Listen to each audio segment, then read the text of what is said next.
Alright, so you want to know why the area is base times height divided by 2. Well, we know that the area for a rectangle is base times height. And now this formula right over here divided by 2, that's suspiciously close to our rectangle formula. What is going on? Okay, well hopefully this will answer your question very quickly. What is that? That right there is a second right triangle, and that forms a rectangle. That means that two right triangles form one rectangle. So we use the formula for a rectangle, and we divide it by 2 to make it equivalent to our right triangle.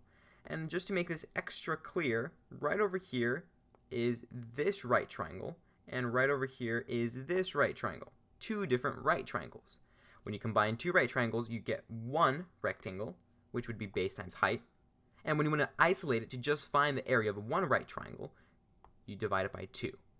Now, I hope this video was helpful, and like always, stay positive.